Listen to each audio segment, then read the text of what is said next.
Bismillahirrahmanirrahim. Alhamdulillahi rabbil alamin. Wassalatu wassalamu ala rasulihil amin. Nabiyyina Muhammad wa ala alihi wa sahbihi. Wa man sar ala nahjihi wa ihtada bihadihi wa istanna bisunnati ila yaumiddin, amma ba'd. Yang dihormati al-fadhil tuan-tuan imam, ahli terkuasa masjid, muslimin dan muslimat para jemaah sekalian. Assalamualaikum warahmatullahi wabarakatuh.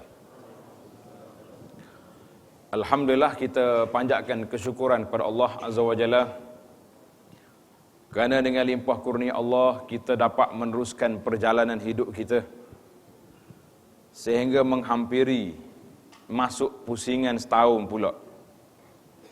Baru je rasa kita sambut hari raya. Ni nak sambut raya pula dah.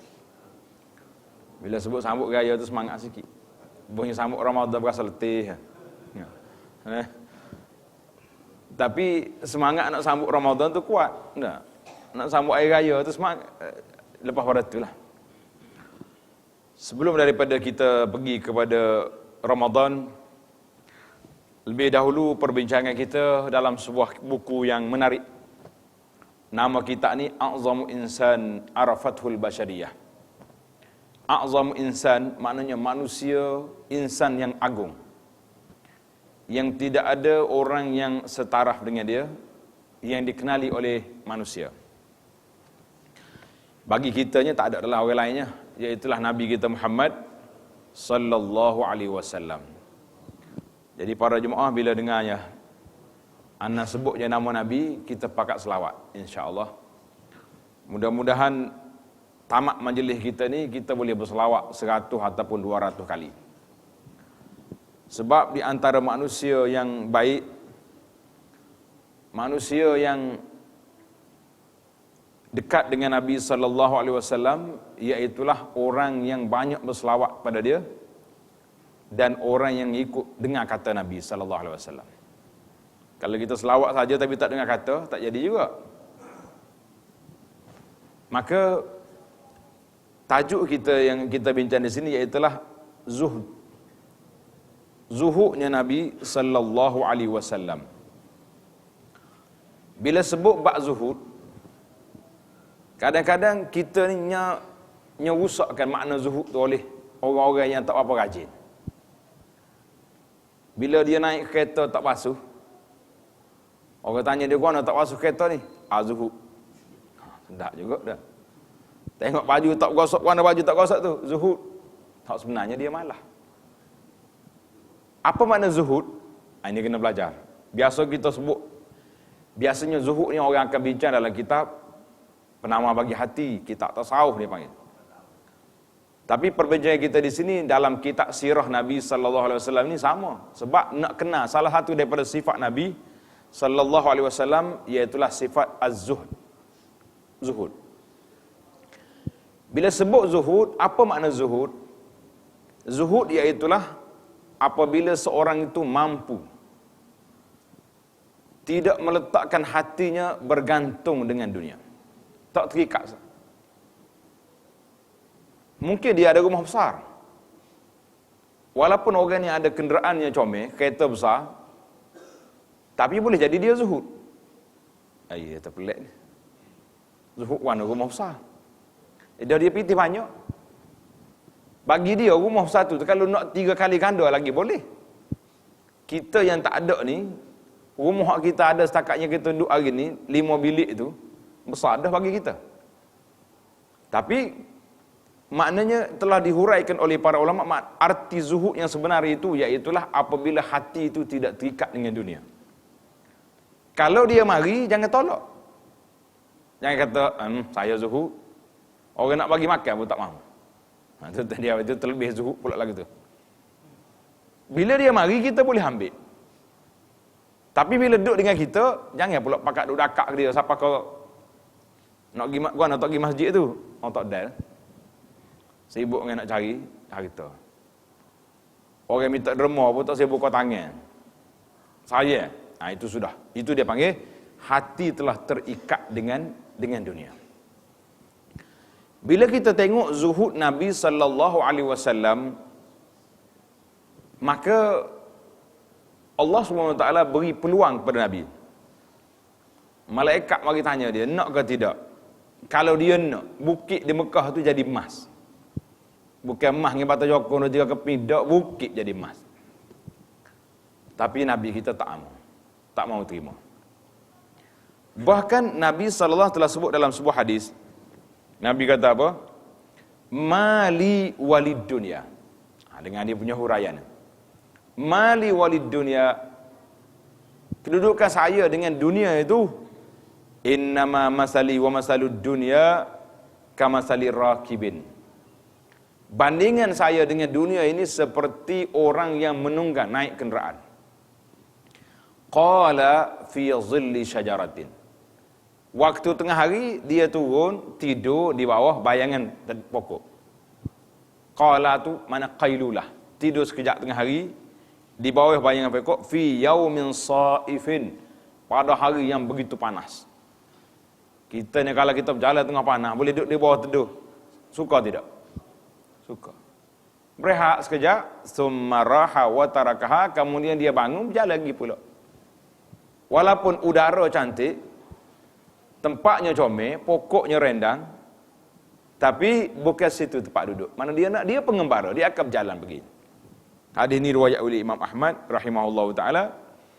Maka Nabi kita sallallahu alaihi wasallam buat bandingan kepada kita, zuhud dia setakat mana? Iaitulah seperti pengembara penunggang kenderaan yang berhenti di bawah pokok. Berhenti itu sekejap, Nabi kata qala, bukan tidur malam pun, tidur tengah hari. Orang tidur tengah hari dalam 10-15 minit. Artinya kita para jemaah sekalian, kita duduk atas dunia ni berapa lama? Ada yang 50, ada 70 dah. Kalau 100 tahun bagi umat Muhammad sallallahu alaihi wasallam ni tak ramai. Kalau sampai ke 100 tahun tak apa nak ramai. Sebab bukan level kita, bukan standard kita. Cuma Allah SWT nak naikkan darjat kita, maka dia berinya anugerah kepada umat ini malam Lailatul Qadar. Sekali kita beribadat pada malam Lailatul Qadar, tuan-tuan dan puan-puan, dapat banyak mana? Banyak mana kita dapat? Dalam Quran kata khairum min alfi syahrin. Lebih baik daripada 1000 bulan. 1000 bulan tu kalau bagi dengan tahun, dia akan keluar 83 tahun lebih. Bayangkan kita hidup ni sempat 10 kali Lailatul Qadar kita bangun bertahajud. Artinya umur kita sudah ganda 830 tahun. Hampir 840 tahun.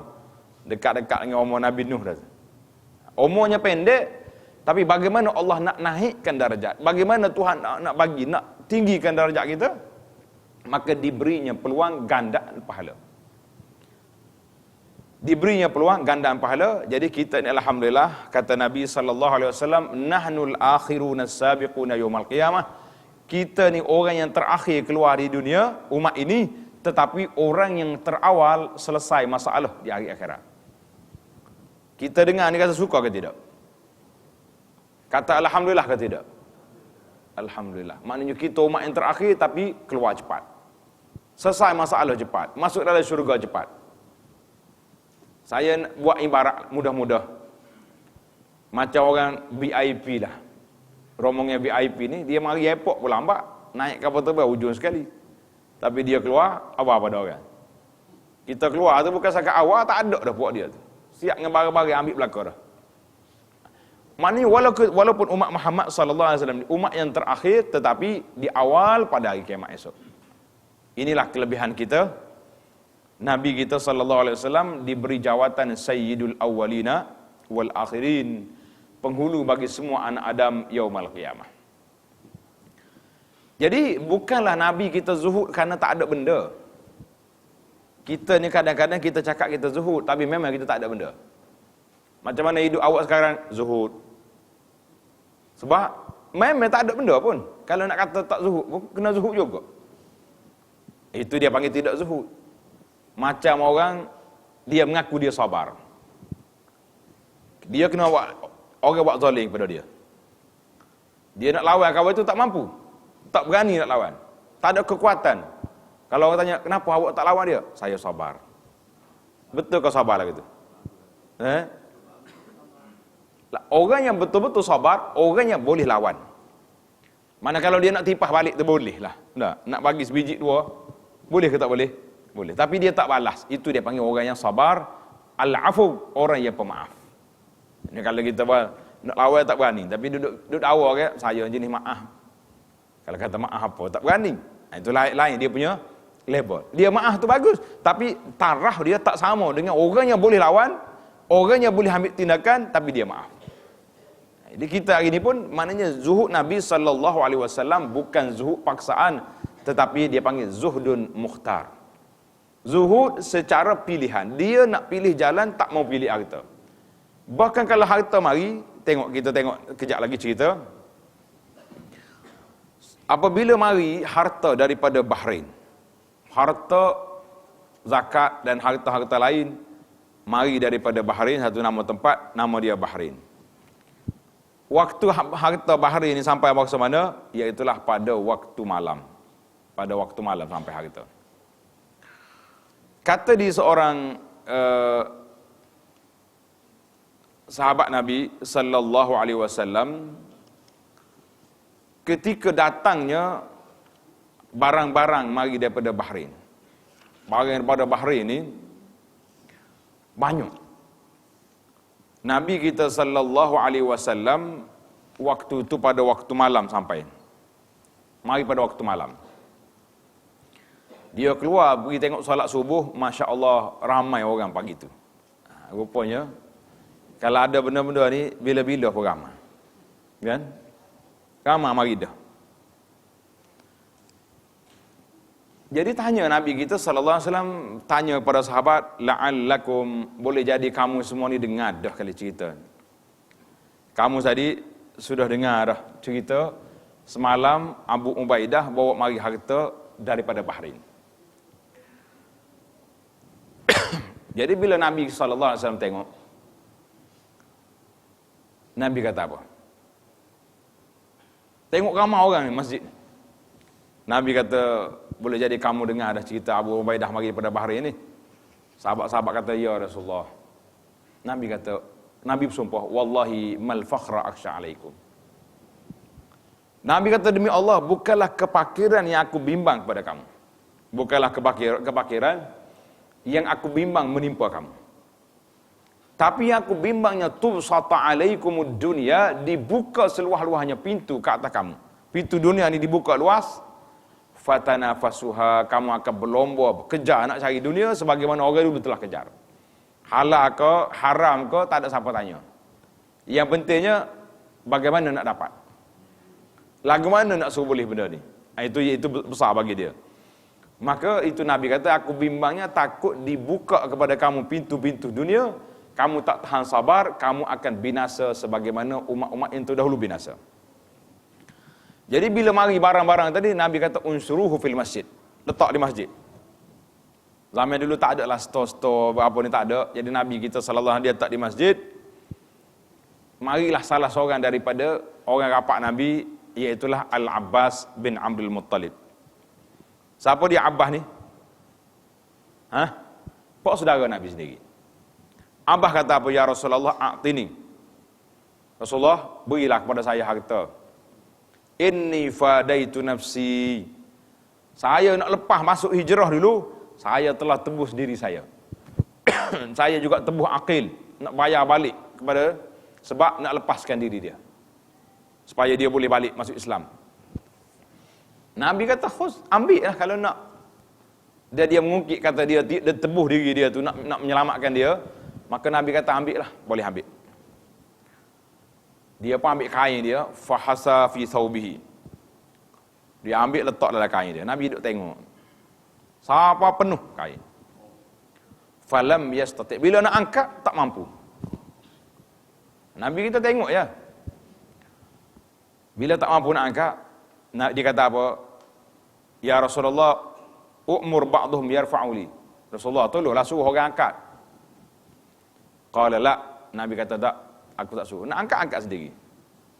Dia tengok pak saudara dia macam mana. Dah kalau tak mau suruh orang lain, anta. Dia tunjuk ke Nabi, anak saudara dia, sedaplah bercakapnya. Anta irfa' alayya. Awak lah angkat. Muhammad lah angkat sallallahu alaihi wasallam. Nabi kata la. Jadi akhirnya dia buang sikit-sikit sampailah dia boleh angkat. Dia boleh angkat. Bila dia boleh angkat, dia pikul pergi barang-barang, fama zala yutbi'uhu basarahu. Nabi kita duk tengok pak cik dia ni angkat. Ajaban min hirsihi, Nabi rasa pelik, ajaib dengan pak cik dia ni, semangat sangat nak harta. Tapi Nabi lepas, dia bagi. Fama qama Rasulullah sallallahu alaihi wasallam, dan bila Nabi kita duk bagi harta, wa thamma minha dirham, akhir sekali tak tinggal 1 dirham, bagi belaka duit. Inilah yang telah ditunjuk oleh Nabi sallallahu alaihi wasallam. Dan pernah juga waktu lepas Nabi wafat, apa jadi? Aisyah radhiyallahu anha dapat harta. Biasanya isteri Nabi ni dia ada peruntukan harta. Kerajaan bila sampai harta dia akan beri. Bila dia mari, waktu tu Aisyah sedang berpuasa. Dia bagi duit tu habis orang. Siapa dekat dengan nak buka puasa, kata di pembantu dia, ya Aisyah, ada kata tidak duit ni nak pergi beli makanan. Aisyah kata apa? Kenapa mu tak minta awal sikit tadi? Kenapa? Tak ada duit, bagi belaka. Masya Allah, tabarakallah. Dia bagi duit kepada bagi duit yang dia dapat tadi, dinar dirham yang dia boleh tadi, dia bagi semua sampai mereka dia nak buka puasa tak ingat nak beli. Jawabnya buka puasa ngais juk pula gitu. Ini didikan Nabi sallallahu alaihi wasallam. Maka Rasulullah sallallahu alaihi wasallam ajar kepada kita bagaimana sifat zuhudnya mereka. Dan kata di para sahabat, Nabi kita sallallahu alaihi wasallam kana ajwadun nas. Bila di antara bulan Ramadan, Nabi ini nampak sangat dia punya ajwad, maknanya sangat pemurah orangnya. Dan pemurah Nabi tadi karihil mursalah, seperti angin yang kencang. Macam angin laju. Bila bertambahnya murah Nabi sallallahu alaihi wasallam apabila marinya Jibril alaihi salam yudarisuhul Quran. Mari diulang kaji Quran, maka dia jadi pemurah tu lebih lagi. Bertambah murah. Jadi kita hari ini bagaimana para jemaah sekalian, Ramadan mari, Al-Quran baca, poket berjalan ke tidak? Nah, ini kata di para ulama mengatakan kita kena serentak. Pemurahnya Nabi bulan Ramadan lebih murah lagi apabila dia mudarasah Al-Quran. Bila dia ulang kaji Quran dengan Jibril, maka bertambah-tambah lagi sifat murah dia. Orang sudah murah tapi lagi kencang. Jadi kita kena kencang sama-sama, baca Quran berkuat, sedekah banyak. Boleh ke tak boleh? Insya-Allah kan. Jadi kehidupan zuhudnya Nabi sallallahu alaihi wasallam itu salah satu daripada syiar, lambang kehidupan Nabi sallallahu alaihi wasallam dalam rumah dia, dalam pakaian dia, dalam hamparan dia, makan minum dia. Kita tengok contoh ni, rumah dia, rumah Nabi sallallahu alaihi wasallam min tin, daripada tanah. Dia buat daripada tanah. Dan dinding dengan dinding itu kecil. Bila mana kita tahu dia punya ukuran? Kalau tuan-tuan tengok dalam buku yang saya usahakan, nama dia Madinah Munawwarah, kelebihan dan sejarah, ada saiz rumah Nabi, berapa meter. Tapi kalau kita nak ukur dengan gini senang, iaitulah rumah Nabi sallallahu alaihi wasallam apabila dikebumikan jasad yang mulia dalam rumah, kemudian mari Sayyidina Abu Bakar minta izin nak duduk situ, letak Abu Bakar sebelah Nabi, Sayyidina Umar dekat dengan nak mati, nak wafat, dia minta izin nak duduk situ, maka dibenarkan 3 buah kubur. Tu je ada tempat. 3 buah kubur. Kubur pun bukan macam kubur kita ni, belenda dia punya kapuk dia tu besar-besar, tak ada, kosongnya. Kemudian sebelah rumah lagi, Aisyah duduk sampai dia wafat. Bila dia mati, dekat nak mati, dia kata dia tak nak duduk di sini, bawalah jenazah dia, mayat dia, kebumikan bersama dengan isteri-isteri Nabi di mana? Di perkuburan Baqi' di Madinah. Tuan-tuan yang pergi ke Madinah ni, pergi ziarah ke tidak kubur Baqi'? Pergi? Jumpa ke kuburnya? Jumpa tahu tak apa. Dia adalah tanda-tanda dia tu. Manakala kita tanya Orang situ pun dia beritahu. Mula-mula kita masuk tu kita akan jumpa kubur anak Nabi, Fatimah. Kemudian anak-anak cucu dia situ. Kita pergi pula kita akan jumpa dengan kubur anak-anak perempuan dia, Zainab, Ummu Kalsum, Ruqayyah. Kemudian kubur isteri Nabi 9 orang duduk setempat. Lepas pada tu kata di Al-Hasanul Basri, seorang imam besar Hasan Basri ni, tuan-tuan selalu dengar nama ni. Dia kata apa? Kuntu adkhulu, aku masuk dalam rumah isteri-isteri Nabi sallallahu alaihi wasallam wa radhiya anhunna fi khilafati Utsman. Waktu Utsman berkata, dia pergi masuk ziarah rumah isteri Nabi. Fa atanawalu saqfaha bi yadi. Atak dia aku boleh cocok dengan tangan. Atak dia tu rendah dengan tangan. Rumah kita hari ni atak berapa ramai dah orang naik nak apa ni, nak bersih atak rumah dia ataupun ni seling nak tukar lapu, jatuh tangga, berapa ramai dah yang kita dengar sakit, siapa tak sedar ke diri dah. Rumah Nabi sallallahu alaihi wasallam atak dia boleh cocok dengan tangan. Allahu akbar. Hamparan Nabi tidur atas apa? Ini menarik tuan-tuan, kita dengar tengok. Nabi kita sallallahu alaihi wasallam dia tidur di atas apa? Nabi kita tidur di atas tikar. Kata di Anas ni kalau dia cerita Nabi sallallahu alaihi wasallam sangat menarik. Sebab apa? Sebab dia duduk di rumah Nabi 10 tahun. Mula-mula Nabi sampai ke Madinah, mak dia mari jumpa dengan Nabi sallallahu alaihi wasallam, dia kata, ya Rasulullah, Anas khadimuka ud'ulah. Aku suruhkan Anas ni jadi pembantu Nabi, doakan untuk dia. Nabi SAW, ini di antara sunnah yang kita kena belajar, tuan-tuan. Bila orang suruh doa, tak usah tangguh. Angkat tangan, doa selalu. Kalau kita tak angkat tangan, kalau benda ada depan kita doa tiup dia. Nabi pun doa kepada Anas, dia kata, Allahumma, ya Allah panjangkan umur dia, ramaikan anak dia, senangkan hidup dia. Masya Allah, Anas tu panjang umur, keluarga dia peramai, hidup dia pun senang. Simple. Jadi kita ini kadang-kadang bila orang sudah doa, tak apa, nanti malam Jumaat lah. Tunggu apa lagi orang nak doa sekarang. Contohnya kita dengar sahabat kita sakit. Orang kata, dia ni sakit ni, boleh tak tolong doa? Kita doa terus lalu. Ya Allah, Allah masfiyu anta syafi. Engkau berilah sembuhan kepada penyakit sahabat saya ni. Itu dia panggil gaya kita Nabi sallallahu alaihi wasallam. Maka bila Anas kata apa? Dakhaltu ala Rasulillah. Aku masuk menziarahi Rasulullah sallallahu alaihi wasallam wa huwa ala sarir. Nabi kita tidur di atas katil. Katil dia tu buat daripada apa? Buat daripada batu tamar. Muttaji'. Dan atas katil tu dia ada syarit, ada tali. Mana tali tempat dia duduk. Wa tahta ra'si wisadah. Di bawah kepala dia ada bantal yang dibuat daripada kulit, isi dianya jerami. Rumput bahasa tu. Tak ada lah download ni tak jumpa. Bila Nabi kita sallallahu alaihi wasallam, kemudian sahabat-sahabat masuk ziarah Nabi. Nabi sallallahu alaihi wasallam bangun daripada tidur dia, tak ada lapik kain. Nampak bekas tali itu berbekas di tubuh. Fa baka Umar.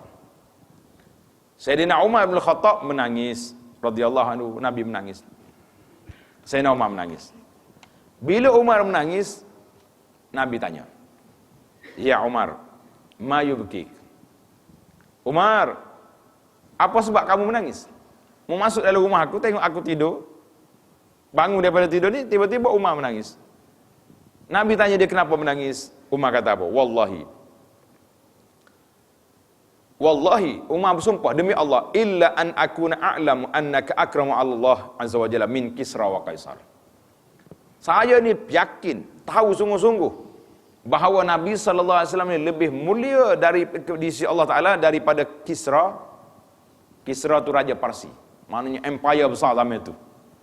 Dan Kaisar raja Rom. Zaman kita ini orang tak sebut dah Parsi dengan Rom, orang sebut Amerika, sebut Rusia, sebut blok-blok besar, blok Cina, blok apa sekarang ni, orang sebut, macam lebih kayak begitulah.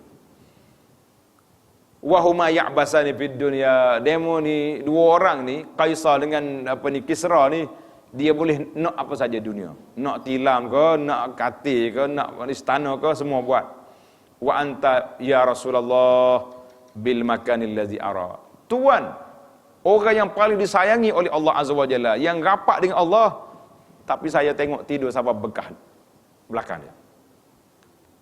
Apa Nabi jawab? Qala sallallahu alaihi wasallam, ma tarda ya Umar, mu tak redha ke ya Umar, antakuna lahumud dunya walanal akhirah. Kita serahlah dunia ni kepada penuntut-penuntut dunia. Orang yang duk kejar dunia, kita serahlah dunia ni kepada dia. Siapa dia orang kejar dunia? Iaitulah orang-orang yang bukan Islam. Sebab kalau dia tak bermewah atas dunia ni, bila lagi nak mewah? Ini satu cerita yang menarik, tuan-tuan. Bila Nabi kita sallallahu alaihi wasallam sebut walanal akhirah, bagi kita akhirat. Qala Umar bala. Umar kata tak apalah Rasulullah, kita sabarlah di atas dunia ni buat sementara. Qala fa innahu kadzak. Nabi kata demikianlah keadaan kita. Diceritakan ada seorang syekh besar, dia panggil qadhi besar, ketua hakim di Mesir. Nama dia Syekh Ahmad bin Ali bin Hajar Al-Asqalani rahimahullah.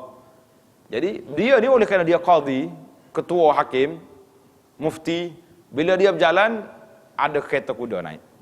Ada pemandu driver dia tarik. Zaman itulah bukan ada kereta macam kita.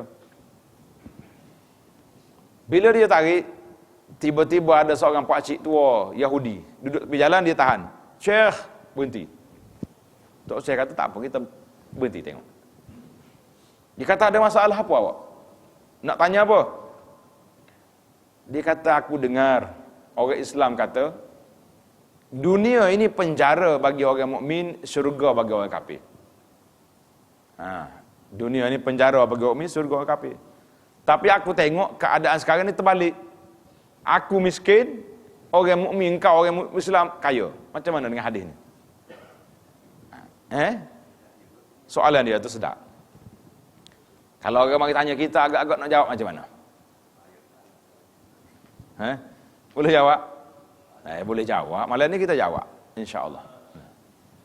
Kata dia Tuan Syekh, aku ni kalau nak banding dengan syurga, harga dunia ni bersama mana tuan-tuan? Nak banding dengan syurga. Ada harga ke tak? Tak ada harga. Mana bukti?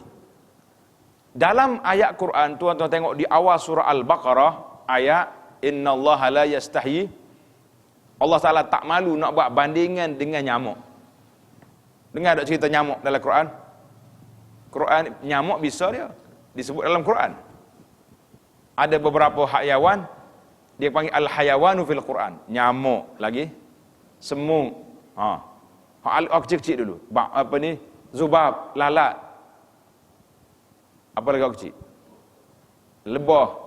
Kalau besar, lembu, gajah. Apa lagi? Al-khail, kuda.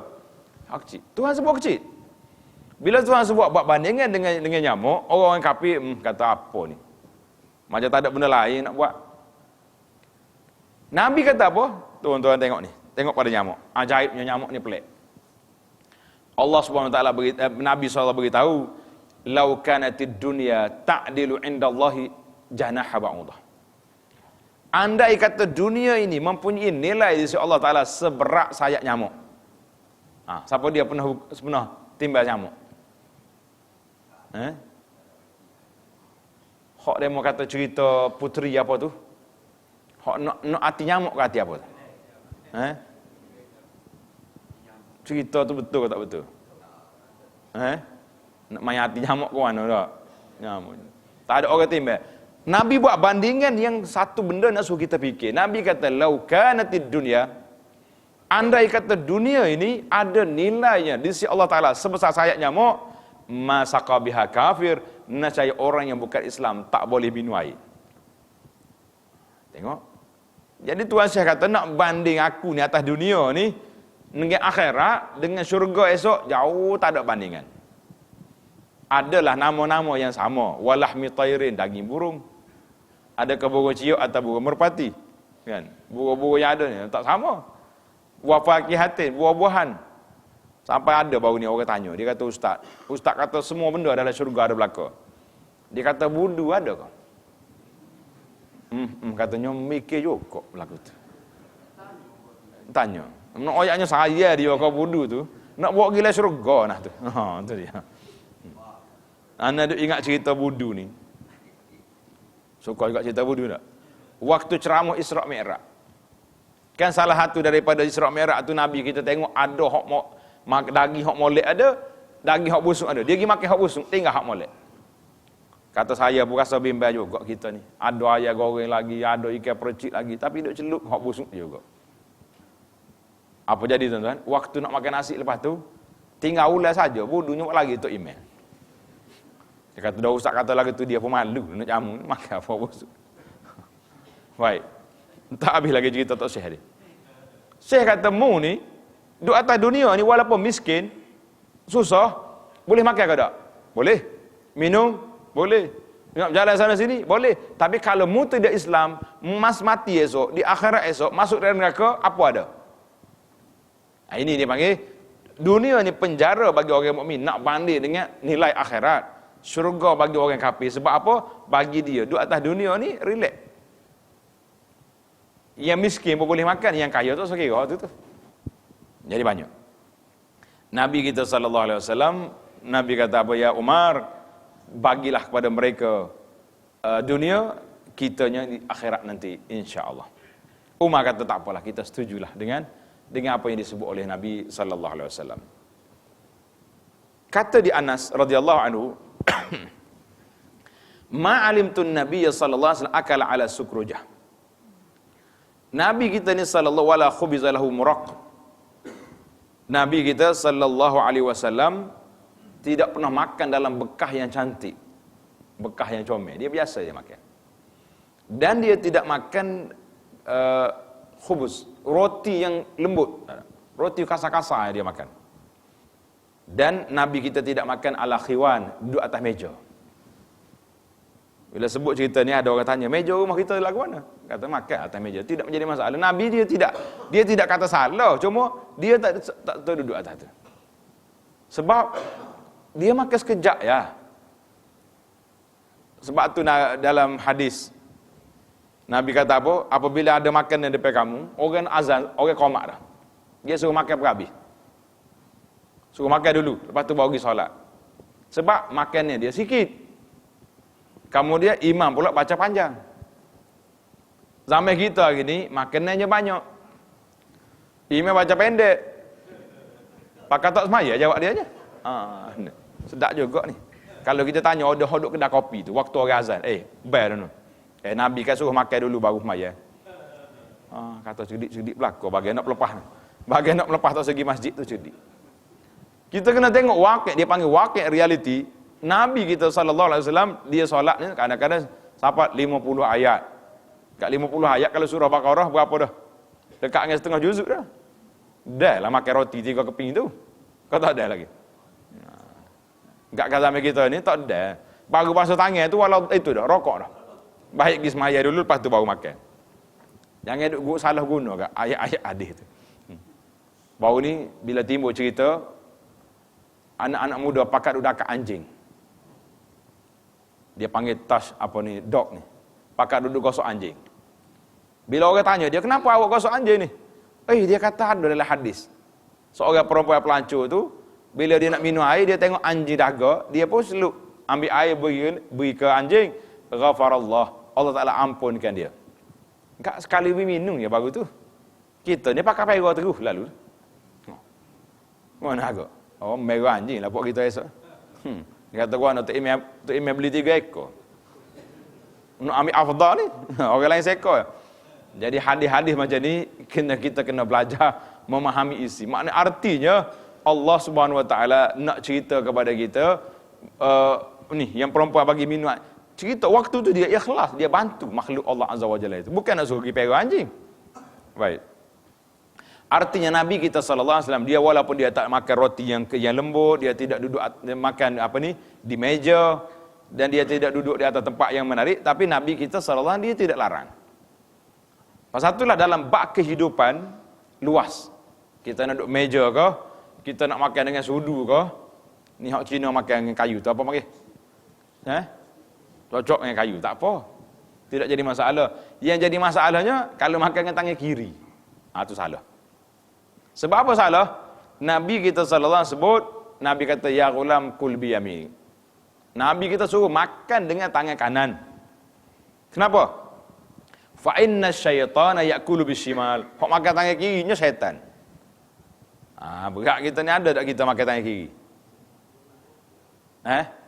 Ada setengah orang ni dia panggil kidal. Kalau makan dengan tangan, bismillah, tangan kanan. Tapi kalau guna sudu, kerak kiri lalu. Jadi kalau guna sudu jadi tangan kiri, campur ya sudu tu makan dengan tangan kanan. Bismillah. Yang tak tahannya waktu minum air. Waktu minum air ni ramai orang terperangkap. Kadang-kadang kita tengah ceramah ni pun, tak mudah ceramah ni sedap tak. Tangan nak minum air, tangan kiri. Jangan main. Letak tangan kanan, letak lihat kanan selalu. Jangan letak lihat kiri, takutnya salah minum.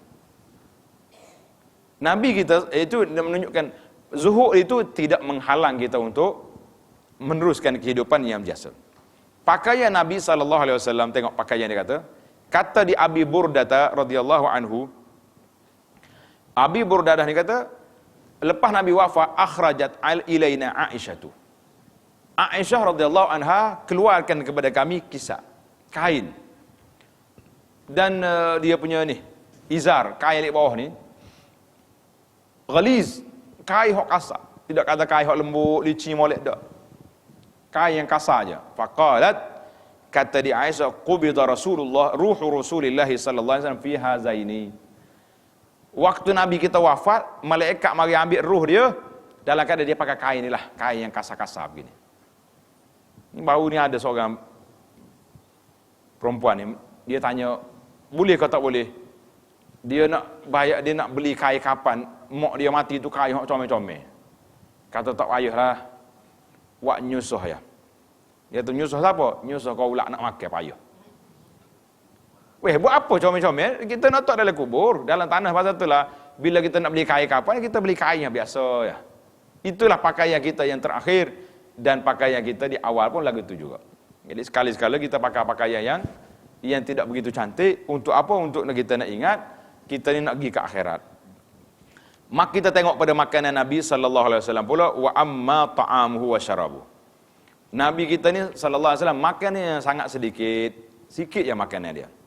Kita dengar cerita ni, kadang-kadang kata di Urwah menceritakan daripada makcik dia Aisyah radhiyallahu anha, dia kata apa? Wallahi ya ibn akhi. Aisyah bersumpah, demi Allah wahai anak saudaraku. In kunna lananzuru ila al-hilali thalathata ahillah fi syahrain. Kami duk tengok anak bulan sampai 2 bulan berlalu, wa ma uqidat fi abyati Rasulillah nar. Tak ada berasak di dapur rumah Nabi sallallahu alaihi wasallam. Maknanya tak ada makanan. Habis dia adalah buah tamar dia, air, benda tak masak. Orang panggil tak berasak dapur. Makannya dia sangat simple, sangat mudah. Kata di Urwah tanya makcik dia, "Makana yu'ishukum?" Nabi beri makan apa kepada kamu? Qalat al-aswadan, 2 benda hitam, at-tamru wal ma', tamar dengan air. Cukup. 2 bulan tak berasak dapur. Alhamdulillah, itu dia panggil didikan Nabi sallallahu alaihi wasallam. Nabi kita sallallahu alaihi wasallam pernah ikat batu di perut.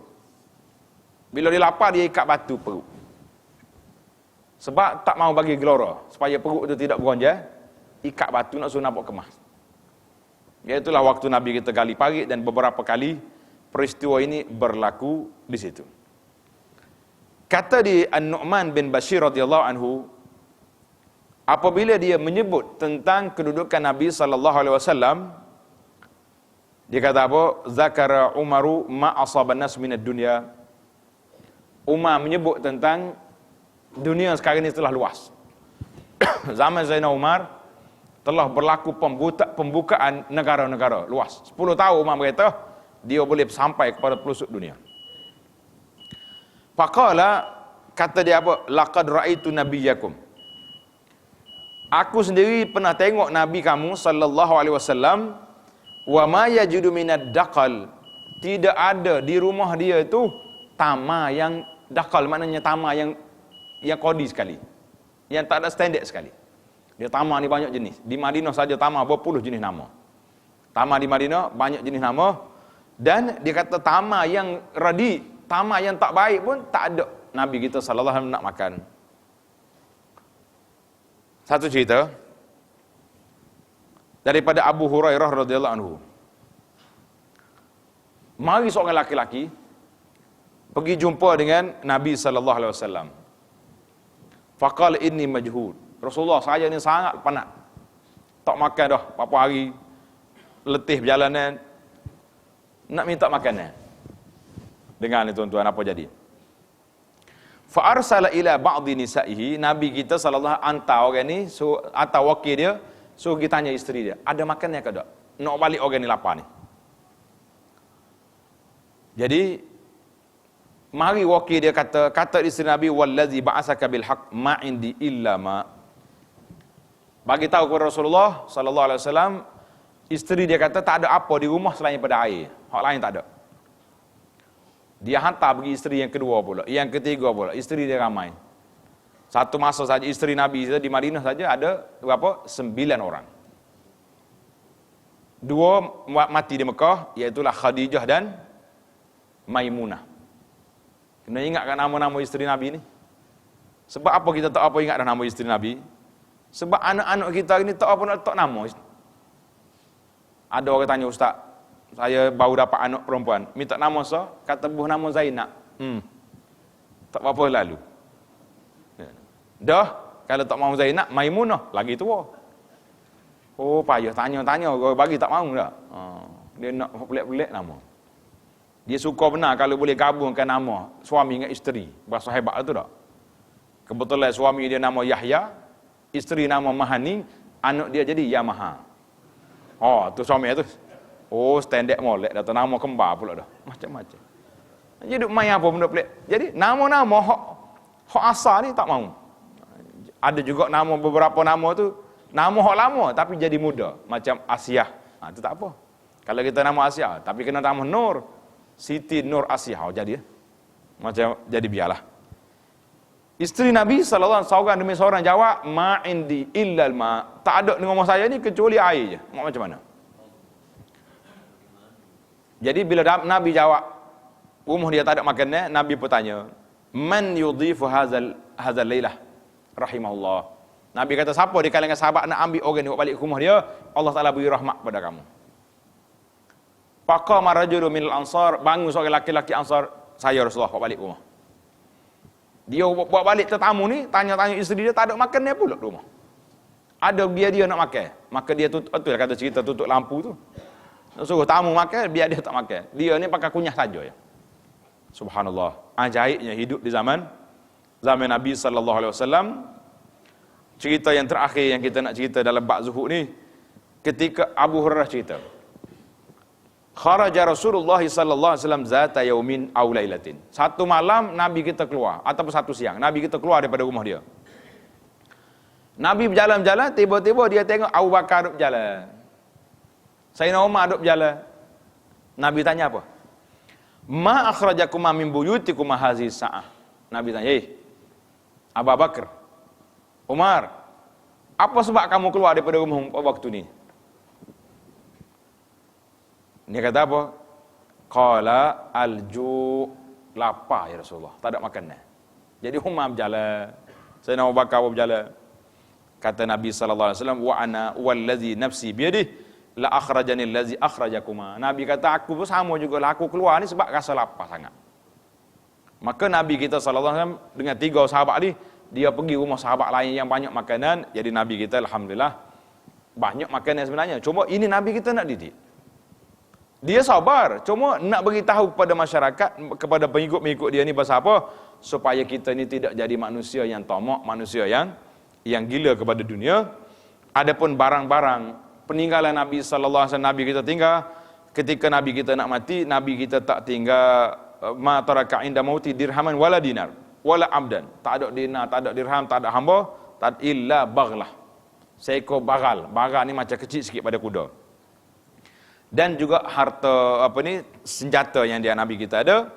Dan Nabi kita sallallahu alaihi wasallam pernah dia gadai 30 sa', 30 gantang daripada gandum dekat Yahudi. Jadi dia gadai baju besi dia, baju rantai dia dengan Yahudi. Famata Rasulullah sallallahu alaihi wasallam, dan baju rantai, baju perang dia itu marhun, masih lagi tergadai dekat dengan Yahudi. Allahu akbar. Itu di antara cerita yang bab zuhud kita, zuhudnya Nabi sallallahu alaihi wasallam. Maka para jemaah sekalian, itulah yang kita nak belajar sikit daripada sirah Nabi sallallahu alaihi wasallam. Sekarang ni kita pindah kepada tajuk yang kedua, iaitulah dia panggil ambang